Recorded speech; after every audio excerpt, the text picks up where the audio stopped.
할렐루야. 오늘 여러분들과 함께 어찌하여 무서워하느냐, 그런 제목으로 함께 말씀을 나누고자 합니다. 여러분, 2011년 3월 11일 오후 2시 46분 무슨 일이 있었는지 혹시 아십니까?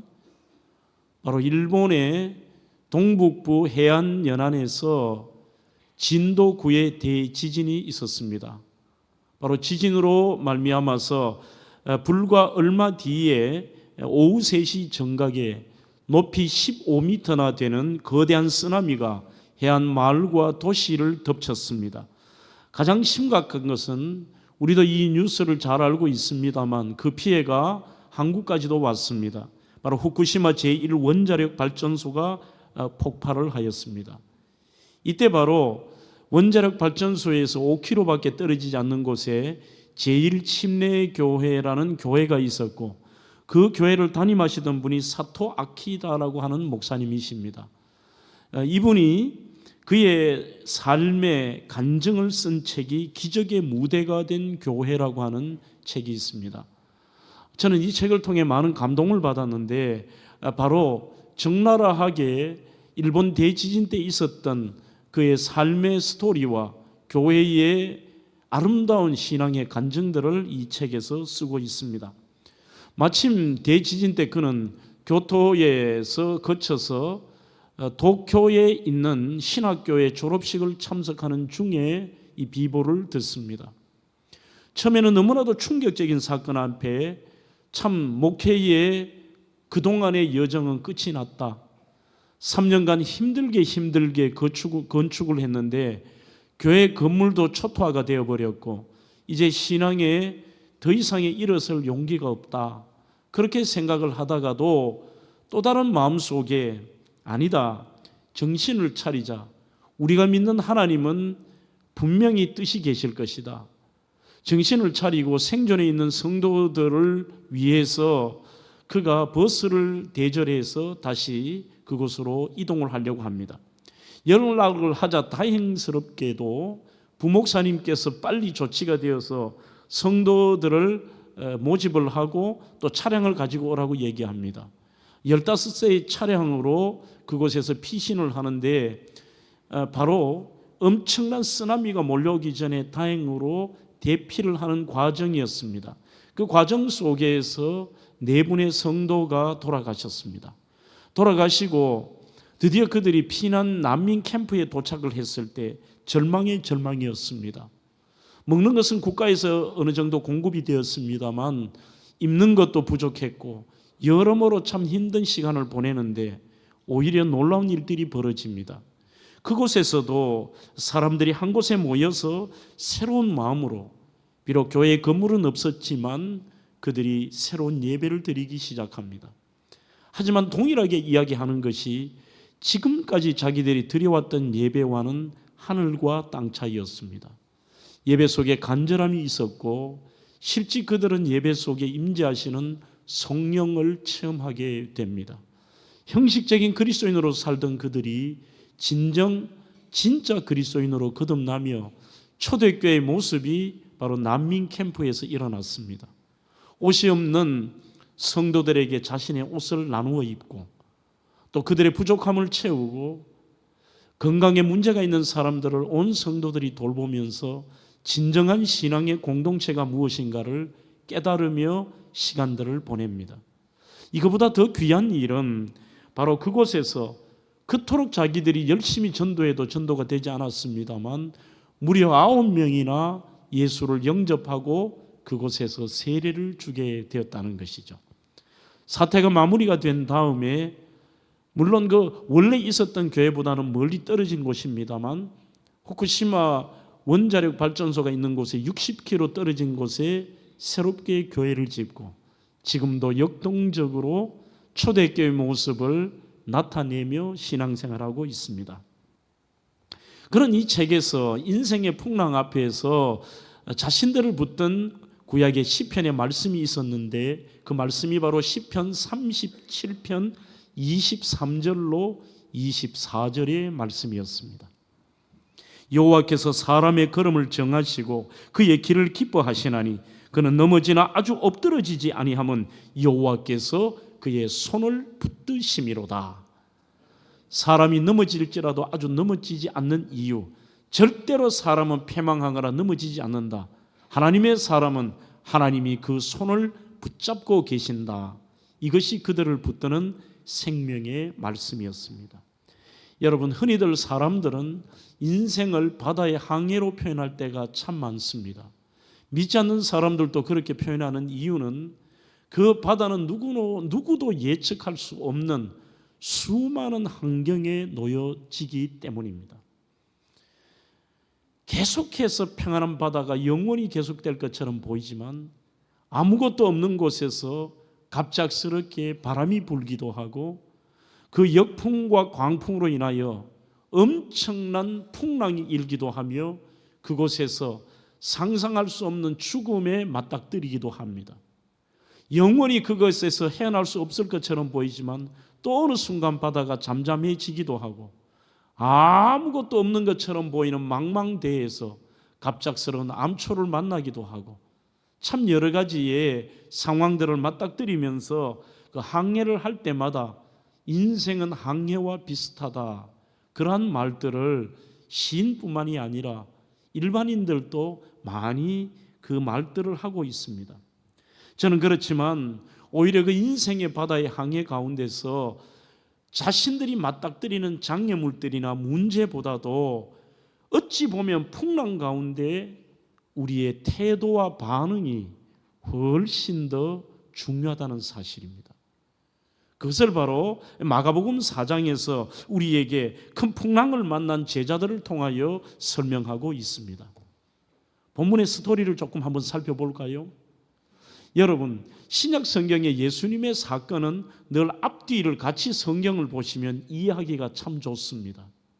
오늘 사건은 예수님이 산상수훈을 증가하신 다음에 수많은 사람들에게 예수님이 그 고귀하신 보배로운 말씀을 증가하신 이후에 있었던 사건입니다. 자, 그러면 예수님께서 산상수훈을 증가하신 다음에는 어떤 일이 있었느냐?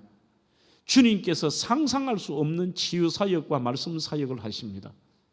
본문의 사건이 마태복음 8장에도 나와 있습니다만 그렇게 사람들에게 여러분들 말씀을 증가한다는 것은 엄청난 에너지 소비가 됩니다. 저는 본문을 볼 때마다 바로 우리가 예수님의 신성과 인성에 대한 것을 한 번 더 생각하게 됩니다. 예수님은 완전한 하나님이시면서 완전한 사람이십니다. 그래야 우리의 구원자가 되실 수가 있습니다. 정말 예수님이 완전한 하나님이시면서 사람이 아니라면 피곤을 느끼시거나 사람들이 느끼는 그러한 감정들을 느끼시지도 못하고 아픔도 느끼시지를 못할 겁니다. 그렇지만 본문에 보시면 예수님이 피곤하셔서 배 뒤편에서 주무셨다고 되어 있습니다. 신이 감정을 느낍니까? 신이 아픔을 느낍니까? 피곤함을 느끼겠습니까? 그러면서도 예수님은 낮에 행하셨던 수많은 행동들을 보시면 예수님은 사람이 아닌 하나님이시라는 것도 보여주고 계십니다. 그렇게 말씀을 증가하신 다음에 한센병 환자를 고치십니다. 여기서 나오시면서 백부장의 하인을 또 고칩니다. 베드로의 장모의 열병을 고치십니다. 이런 여러 가지의 기적을 행하신 다음에 예수님이 밤 시간이 되자 제자들을 향하여서 35절에 이렇게 말씀합니다. 그날 저물 때에 제자들에게 이르시되 우리가 저편으로 가자 하시니, 당시에 그 갈릴리 바다를 중심으로 예수님이 갈릴리 사역을 하시는데 크게 예수님의 사역은 갈릴리를 중심으로 1차, 2차, 3차 사역을 하셨고 예루살렘을 중심으로 마지막 구원 사역을 하셨습니다. 갈릴리 사역이 대부분의 사역이셨는데 3년 동안 이곳에서 이곳을 이동할 때 지금처럼 차량이 있는 것이 아닙니다. 제일 빨리 이동할 수 있는 것이 바로 배를 타고 다른 지역으로 옮겨가시는 겁니다. 이제 또 다른 사역으로 이동하시는데 얼마나 낮에 예수님이 힘드셨는지요. 수많은 사람들에게 오랫동안 말씀을 증가하시고 그 치유 사역을 하셨습니다. 이번에도 여러분 저희 교회가 매일 이 본당을 가득가득 채우면서 하나님 앞에 나와서 특별 기도회를 했습니다. 저는 매일 수백 명의 성도들에게 축복의 안수 기도를 하면서요, 이게 쉽지 않습니다. 해보면 밤에 집에 가면 그냥 손가락 하나도 들 힘이 없는 거예요. 완전히 이게 뭐 번아웃 될 지경인 거죠. 그렇지만 주님은 그 정도가 아니십니다. 하루 종일 빈틈없이, 또 저와 제자훈련 하신 분들 아마 제자훈련 때 배운 기억이 나실 겁니다. 예수님의 그 사역은 보통 히브리인들은 낮에는 사역이 안 됩니다. 덥기 때문에 밤에 사역인데 예수님의 사역은 쉴 틈이 없으십니다.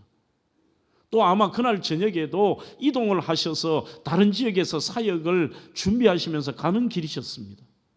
얼마나 피곤하셨던지 만왕의 예수 그리스도께서 이 땅에 인간의 몸을 입고 오셔서 완전한 인간으로서 피곤을 느끼시면서 뒤편에서 주무셨습니다. 지금의 상황이 그렇습니다. 그런데 갈릴리 바다 한가운데서 돌연히 큰 광풍이 부는데 물이 배 안으로 들어와 가득 차고 침몰 직전입니다. 어떤 분들은 묻습니다. 목사님, 갈릴리는 호수인데 무슨 풍랑이 인단 말입니까? 그것은 이스라엘의 지형을 좀 알 필요가 있습니다. 북쪽의 가장 높은 산인 헬본산은 백두산보다 더 높습니다. 여름에 가도 선뜩선뜩하게 추워서 긴 옷을 입어야 됩니다.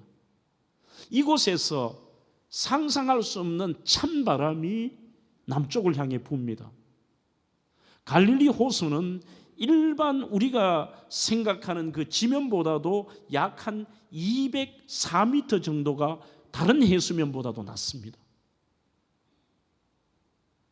그곳에서는 아주 뜨거운 바람들이 오니까 차가운 바람과 뜨거운 바람이 만나서 이것이 순환되면서 돌면서 그것이 물을 향해서 영향을 끼치고 우리가 상상하는 그 정도의 찰랑거리는 정도가 아닙니다.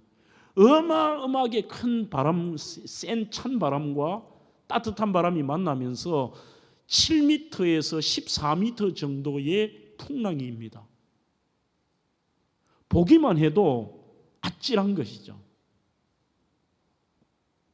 그러면 본문의 사건에 나오는 것은 어느 정도냐? 4장 37절에 큰 광풍이 일어나며 마태복음 8장 24절에는 바다에 큰 노을이 있었다고 되어 있습니다. 영어로는 템페스트라고 되어 있는데 헬라 세이모스라는 말은 이게 그냥 집채를 삼킬 만한, 이렇게 여러분들이 생각하시면 단순하게 출렁거리는 것이 아니라 완전히 이것이 감아서 배를 삼켜버릴 만한 것을 세이모스라고 표현을 합니다.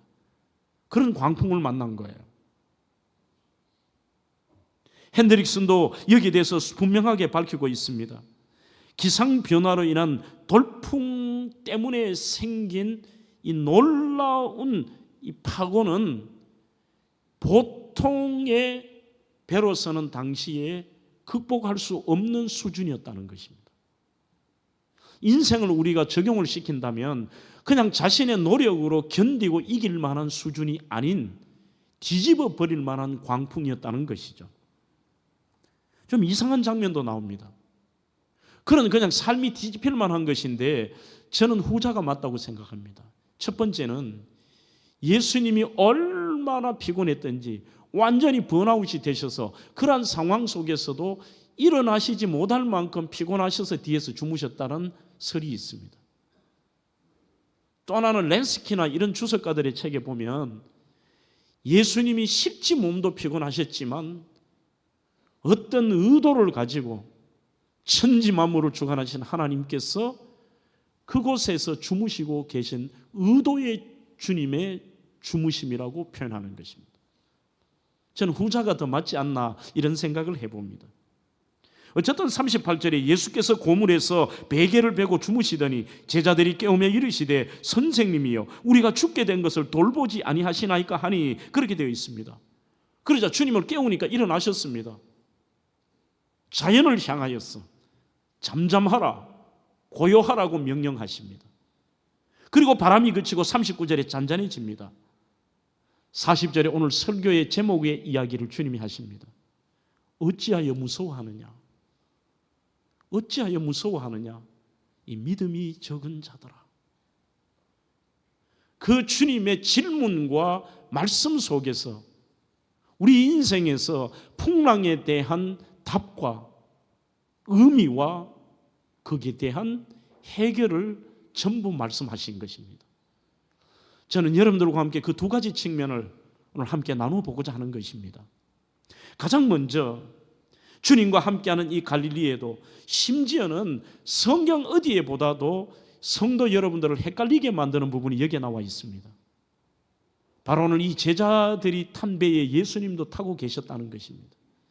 주님을 태우고 동행하는 자리에도 이해할 수 없는 고난이 찾아온다고 하는 사실입니다. 그래서 저는 고난과 풍랑이라는 것을 하나의 신비라고 말하고 싶습니다. 신비라는 것은 사람의 논리나 사람의 이해로 이해할 수 없는 부분이라는 것이죠. 오늘 본문을 어떻게 여러분들 이야기했습니까? 아예 안 믿는 사람의 고난이라면 이해가 되겠습니다. 믿는 가운데서도 신앙에 문제 있는 사람이 당하면 하나의 우리 기독교 용어는 아니잖아요. 인과응보의 논리에 따라서 맞을지도 모릅니다. 너가 그런 행동을 했으니까 광풍을 만나고 세이모스 속에 괴로움을 당한다라고 말할 수가 있습니다. 그렇지만 본문의 상황은 전혀 이해가 되지 않습니다. 8장 24절 마태복음에도 이렇게 말씀합니다. 배 오르심에 제자들이 따랐더니, 평상시에 제자의 모습도 아닙니다. 예수님의 말씀에 불순종해서 광풍을 맞은 것도 아닙니다. 예수님이 지시하셨습니다. 예수님이 직접 올라가셨습니다. 그 예수님의 뒤를 따라서 그들은 순종했습니다. 예수님이 결정하시고 예수님이 앞장서신 길이고 예수님이 함께 타고 있는 배에 이런 세이모스가 일어났다는 것, 그걸 어떻게 우리가 해석할까요? 단순하게 너희들의 신앙을 테스트했다? 그것만도 아닙니다. 그래서 성도들에게 있어서의 풍랑은 신비라는 말로 해석하는 게 가장 저에게는 의미 있는 단어라고 생각합니다. 신비라는 것은 이해할 수 없지만 그 속에 뜻이 있고 놀라운 은혜와 축복까지도 숨겨 있는 것이 신비입니다. 이 부분을 잘못해서 이해하면 문제가 생깁니다. 예수 믿으면 만사형통하고 풍랑이 찾아오지 않습니다. 믿음으로 살고 주일 성수하고 11조하고 감사와 믿음과 봉사생활과 심지어 남이 보이지 않는데 구제활동으로 선한 싸움과 믿음으로 살아갔고, 어떤 사업을 시작하기 전에 개업 예배도 드리고 믿음으로 기도하면서 매일 새벽 기도하며 살았는데 왜 풍랑이 찾아오냐는 것입니다. 어떻게 이해할까요? 예수 잘 믿는 사람에게도 엄청난 물결이 덮칠 수가 있는데 거기에서 하박국의 말씀처럼 더 성도들을 혼란스럽게 만드는 것이 이것입니다. 믿지 않는 자들은 풍랑, 세이모스, 광풍은 없는 것처럼 보입니다. 아니, 저 사람은 신앙에 문제가 있는 것 같은데도, 신앙생활에 그저 종교생활처럼 왔다 갔다만 하는데도 아무 이상이 없지만, 나는 왜 이렇게 믿음으로 치열하게 주님을 붙들고 사는데 어찌 보면 주님과 동행하고 사는데 이런 문제가 생기느냐? 이해가 되지 않습니다. 그런 광풍 앞에서 세 가지 부류의 사람들이 나옵니다. 하지만 이것은 믿지 않는 사람들을 얘기하는 게 아닙니다. 오늘날로 말씀을 드리면 교회 안에 있는 신앙인 가운데 세 부류입니다. 첫 번째는 믿음이 없는 사람입니다. 하나의 역설입니다만 믿음이 있다라는 그리스도인이라는 이름을 불리지만 믿음이 없는 것입니다. 평상시에는 모릅니다. 오늘 제가 반응이라는 단어를 성경의 내용을 가지고서 오늘 본문에서 많이 썼습니다. 세이모스 앞에서의 반응을 보면 그 사람이 믿음이 있느냐라 없느냐, 믿음이 적으냐를 구분할 수가 있습니다. 왜 풍랑이 찾아왔는지도 모릅니다. 우왕좌왕 인간적인 방법을 써봅니다. 25절의 말씀처럼 우리가 죽겠나이다, 우리가 죽는다. 똑같습니다. 예수님이 계시든지 계시지 않든지 평상시에 신앙생활 믿는 것처럼 보이지만 하나님에 대한 믿음이 없는 것입니다. 세상 사람과 동일하게 좌절하고 동일하게 판단하고 동일하게 생각하고 심지어 동일하게 반응하고 자포자기까지 해버립니다. 두 번째, 믿음이 적은 자라고 하는 것은 본문이 제자들을 향한 주님의 평가이십니다. 믿음은 있지만 그 믿음이 삶에서 구원하지도 못하고 믿음을 사용하지 못하는, 그리고 엄밀한 의미에서 확고한 믿음은 아니라는 것입니다. 38절 우리가 죽게 된 것을 돌보지 아니하시나이까 최소한 이들에게 이 믿음은 있었다는 겁니다. 어떤 광풍 앞에서도 그들이 무서워하지 않고 주님이 아신다. 주님이 계시잖아. 오늘 죽은 자도 살리신 분이잖아. 거반 죽어가는 백부장의 신하도 살리고 하인도 살리고 아들도 살리고 죽은 어린아이도 살리고 불가능한 질병에서도 구원하신 저분이라면 이들이 당연한 거 아니에요? 그런 믿음이 있는 자는 믿음을 가지고 오히려 주님과 함께 여기에서 문제를 풀어가지만 적은 자들은 최소한 주님을 찾지만 기도도 하지 않습니다. 의지하지도 않습니다. 무서워하는 것은 동일하다는 것입니다. 뭔가 주님 앞에 해결을 받고자 하지만 무서워하는 것은 동일합니다. 하지만 믿음 있는 자는 좌절하지 않습니다. 절망하거나 무서워하지는 않습니다. 여기에서 필립 얀시는 두 가지 중요한 단어를 씁니다. 삶의 광풍이나 그 큰 광풍까지는 아닐지라도 노력해도 되지 않는 이 A.W. 피어슨이라는 분도 역풍이 뭐냐? 아무리 치열하게 인간적으로 노력해도 더 이상의 진보가 없는 상태를 바로 역풍이라고 얘기합니다. 역풍이든지 뒤집어질 만한 오늘 세이모스와 같은 일을 당하든지 간에 진짜 믿음의 사람에게는 두 가지가 있다고 얘기합니다. 첫째는 수용입니다. 두 번째는 맡김입니다. 수용과 맡김. 책을 여러 번 소개했기 때문에 이 책은 오늘 올리지는 않았습니다만 데비 애커먼의 맡김이라는 책에 보면 그분도 동일한 얘기를 합니다. 진짜 믿음의 사람의 특징은 엄청난 신령한 은사를 받고 남들이 안 하는 기적을 행하는 이런 것이 아니라 믿음의 사람의 특징은 어떤 환경에 놓였든지 무서워하지 않고 그것을 받아들이는 것입니다. 당황하거나 좌절하거나 자포자기하지 않고 받아들이는 수용성. 거기서 끝나면 아닙니다. 오늘 저는 사람의 기질이나 우리 신앙의 태도를 설명하고자 하는 것이 아닙니다. 여전히 오늘 설교도 주인공은 예수님이십니다. 답도 예수님이십니다. 우리가 맡겨야 될 대상인 예수님, 그분 얘기를 하는 것입니다. 그분을 전적으로 신뢰함으로 그분께 맡기는 거예요. 예수님 안에 당하는 엄청난 고난의 물결은 절망이 아니라 연단임의 희망인데 이것까지도 이게 아니라는 것입니다. 그래서 저는 여러분들에게 이 부탁을 꼭 드리고 싶습니다. 성도들은 그런 광풍이나 역풍 속에서 해석하려고 하지 마십시오. 거의 모든 사람들이 해석하는 것 때문에 문제가 생깁니다. 오늘 장 목사가 무슨 이야기를 하나 해석을 하지 말아다니. 우리 흔히들 신앙생활을 하며 그 당하는 고난이나 문제와 광풍을 자꾸 해석하려고 합니다. 이건 어쩔 수 없어. 이건 어찌 보면 문제가 있어서 주님 주시는 고난이야? 이거는 이래. 꼭 맞는 것도 아닙니다. 우리는 모릅니다. 수많은 사람들이 해석 때문에 힘든 일을 당합니다. 뒤편에서 제가 한 번 더 언급할 것입니다.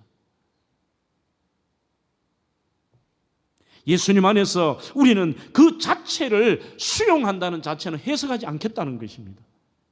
사람들은 해석을 하면 이거는 못 받아들여. 왜 이런 일이 벌어지느냐? 왜 이런 일들이 이 시기에 일어나느냐? 이건 안 된다. 전부 해석하려고 합니다. 수용은 해석하지 않는 겁니다. 삶의 현장에 인생의 주인 되신 분이 누구인가를 알기 때문에 해석하지 않고 받아들입니다. 해석하지 않고 절망하지 않습니다. 그분께 맡기기 때문입니다. 이것이 바로 반응이 중요한 것입니다. 광풍 앞에서 우리의 반응. 여러분, 신앙도 믿음도 반응입니다. 우리는 너무나도 세상 사람과 다를 바가 없다는 것입니다. 해석하지 말고 우리의 반응, 그분에 대한 전적인 신뢰. 오늘 이 제자들은 예수님께서 지금 같은 배에 타고 계십니다. 하버드 의대의 에드워드 할로웰이라는 교수가 Psychology Today라는 책에서 이런 말을 했습니다. 걱정을 두려움의 특별한 형태로 묘사하고 있는데, 즉 사람들이 이 두려워하는 이유, 무서워하는 이유가 그들 속에 걱정이 있다는 것입니다. 그러면 이들이 왜 걱정이 무서움으로 가느냐? 바로 이 할로웰 교수는 4가지가 사람들을 지배하고 있다고 얘기를 해요. 첫째는 예측입니다. 두 번째는 기억입니다. 세 번째는 상상입니다. 네 번째는 감정입니다. 이리 심리학적인 것은 오늘 길게 설명할 필요가 없습니다. 이미 수많은 사람들이 자기의 생각으로 예측을 하는 거죠. 이야, 오늘 이거는 우리가 지금까지 만난 세이모스와는 규모가 달라. 본문이 자기들이 예측하지 않습니까? 죽는다고 오늘 예측을 합니다. 그 다음에는 기억입니다. 또 다른 말로는 트라우마라고 할 수도 있고요, 나쁜 경험을 얘기할 수도 있습니다. 전에 이런 일을 당했으니까 지금 그 일하고 상관이 없는데도 그 일의 기억 때문에 사람들은 무서워합니다. 어머야, 전에 이런 일도 힘들었는데 이거는 못 견딜 거야. 상상을 합니다. 아직 일어나지 않은 일에 대해서 염려라는 헬라의 표현처럼 메림나서 자기의 목을 조르는 것처럼 상상을 하는 거죠. 그 다음에 자신의 감정이 부정적입니다.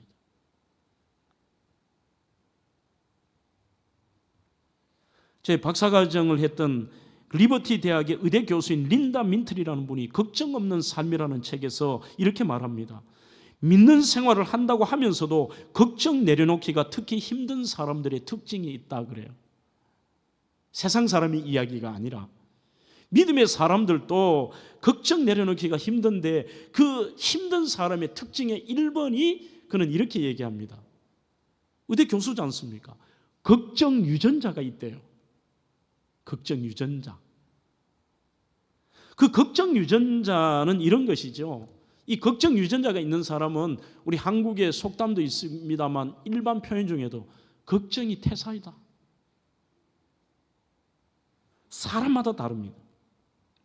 그는 바로 걱정 없는 삶에서 2007년 예일대 연구팀이 만성 걱정, 두려움과 무서움에 관련된 유전자 변이를 찾아내서 이름을 붙인데 그 이름이 아주 독특한 이름입니다. 즉 걱정 유전자의 이름이 overthinking이라는 말을 씁니다. overthinking. 이 overthinking은 과도하게 생각하는 거죠. 처음에는 제가 이 책을 읽으면서 이해가 안 되었습니다만 곰곰이 생각하니까 이해가 됩니다. 아, 맞다. 이게 굉장히 성경적이네. 이거 안 하는 것이.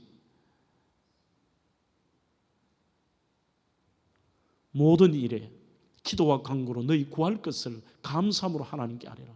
그러면서 그 앞에 근심하지 말라고 말씀합니다. 수많은 사람들이 오늘 나는 하나님의 자녀다. 하나님이 나와 함께 하신다. 그리고 그분이 함께 하심에 대해서 확신하고 있으면서도 막상 문제 앞에서의 반응이 무엇이냐 하면 오버띵킹을 하는 거죠. 밤새도록 그 문제를 안고 걱정합니다. 예측합니다. 과거에 있었던 일을 기억합니다. 상상까지 보태어서 이 오버띵킹으로 통하여 과도하게 생각함으로 문제 앞에서 절망해버립니다. 그것이 오늘 제자들의 모습입니다. 그리스도인은 전적으로 주님께 맡기고 수용, 그리고 생각을 줄이십시오. 여러분들의 트라우마도 좀 내려놓으시고요. 말씀은 구체적으로 여러분들에게 그 말씀이 신비에 새기고 그렇게 살아보는 겁니다. 오늘 저는 심리학 얘기를 하는 게 아닙니다. 모든 것은 in Jesus Christ, 주님 안에서입니다. 그분이 계시고 그분이 함께 하시고 오늘 그분이 배 안에 같이 계시고 지금은 성령이 우리 속에 내주하시며 하나님이 우리와 함께 하시잖아요. 이게 믿어진다면 문제 앞에서도 오버띵킹 하지 마십시오. 좀 단순하게요. 받아들이고 생각을 과도하게 하지 마십시오. 안 한다는 건 거짓말이지만요. 해석하거나 걱정하지 마십시오. 하나님께로 더 가까이, 그리고 생산적인 일에 몰두하십시오.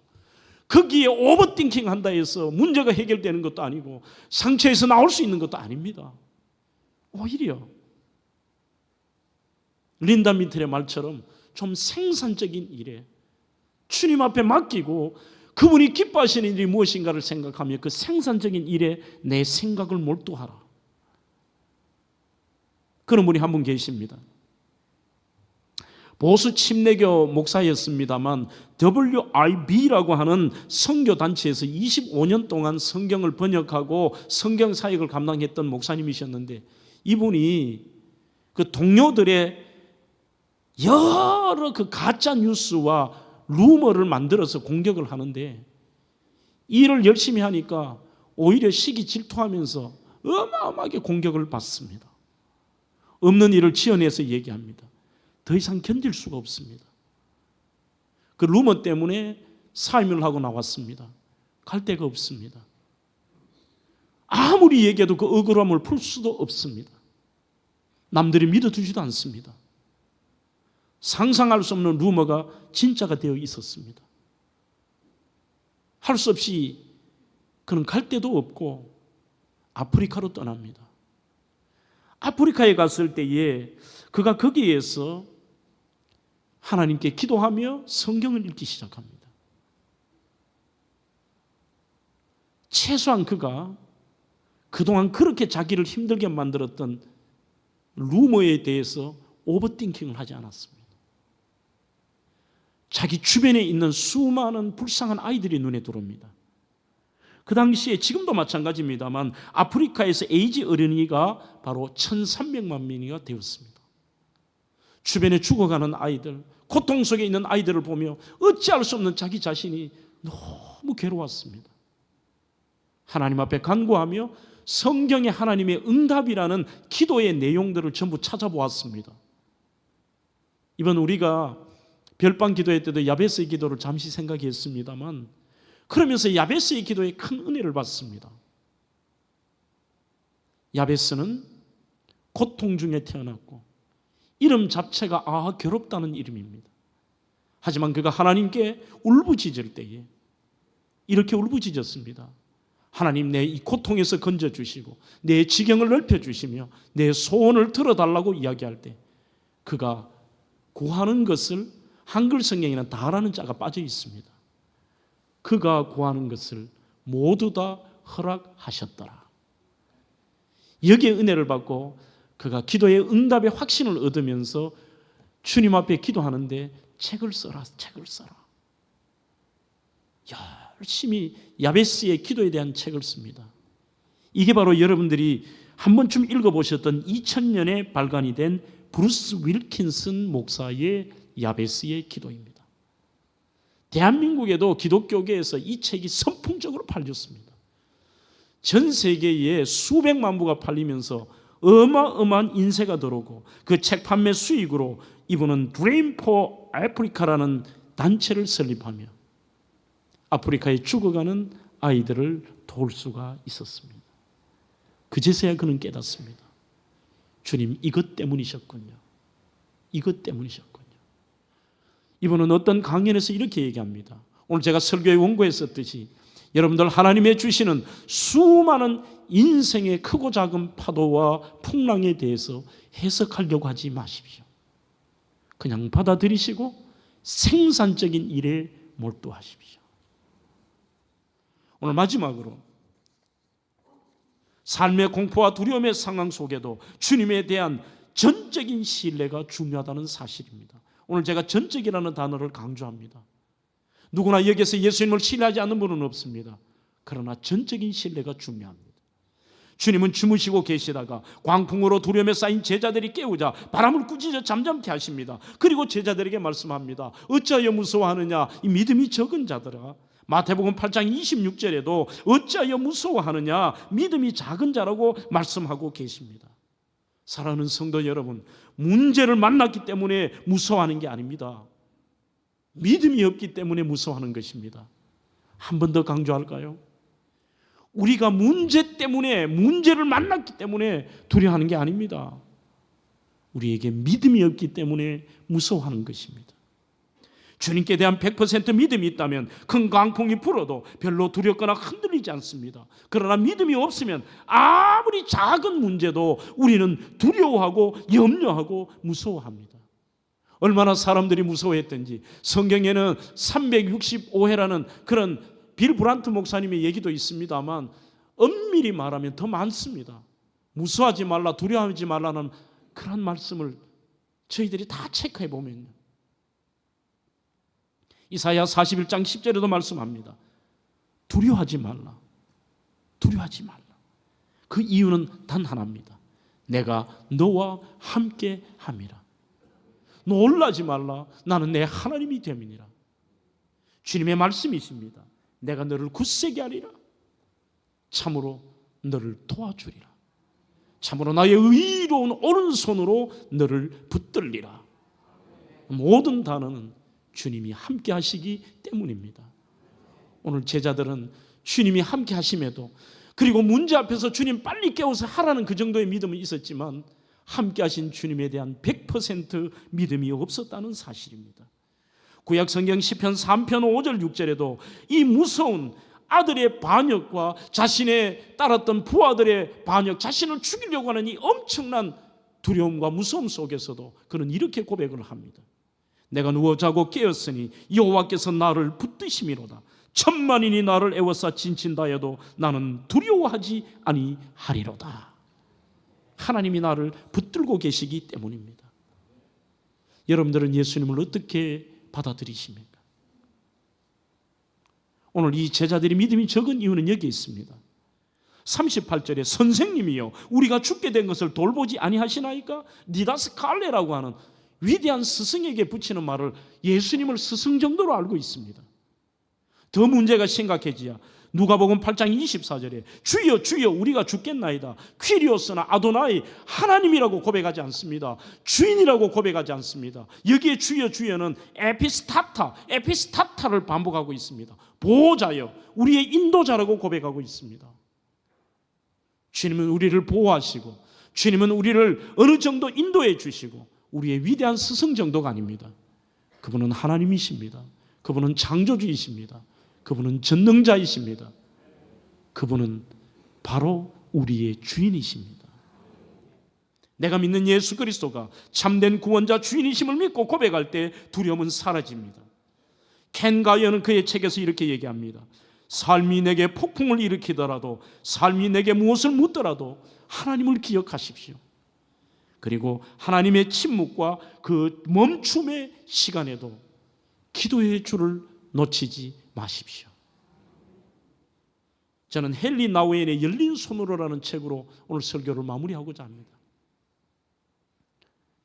하버드대 교수를 하다가 인생의 말년에 데이브레이크라는 장애인 공동체에서 인생을 마무리했던 이 헨리 나우엔은 열린 손이라는 책에서 이렇게 말합니다. 우리에겐 안전하고 든든하게 느끼는 것을 붙잡는 성향이 있습니다. 롤러코스터나 하늘이 번개가 치고 바다에서 광풍과 파도가 높으면 본능적으로 인간은 안전을 위해 무언가를 붙잡습니다. 폭풍우 속에 절대로 움켜진 손을 펴지 않습니다. 그런데 기억하십시오. 하나님을 향한 손을 펴십시오. 이게 오픈 핸즈입니다. 기도한다는 것은 하나님을 향해 손을 펴는 것입니다. 그리고 그분을 100% 신뢰한다는 뜻입니다. 저는 이 책에 나오는 롤러코스터라는 단어가 대부분 이해가 되더라고요. 우리가 그 청룡열차나 그런 롤러코스터를 타면 전부가, 그러면 왜 타요? 믿으니까 타놓았어도 믿음이 적습니다. 이거를 꽉 잡고 끝까지 타요. 하지만 몇 번 탄 아이들이나 용기 있는 아이와 그 롤러코스터를 100% 믿는 아이들은 한결같이 그들이 하는 행동이 있습니다. 이렇게 하잖아요. 손을 놔버리고 와 100% 신뢰하며 오히려 그 상황을 즐기는 거예요.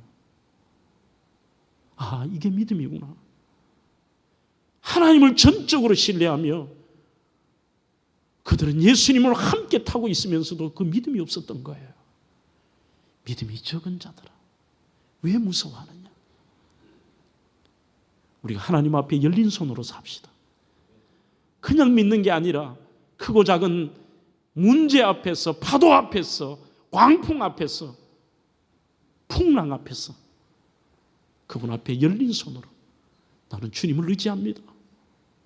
그분께 기도하고 그분께 맡기며 오늘 인생의 길들을 주님과 동행하는 삶이 되기를 주의 이름으로 축원합니다.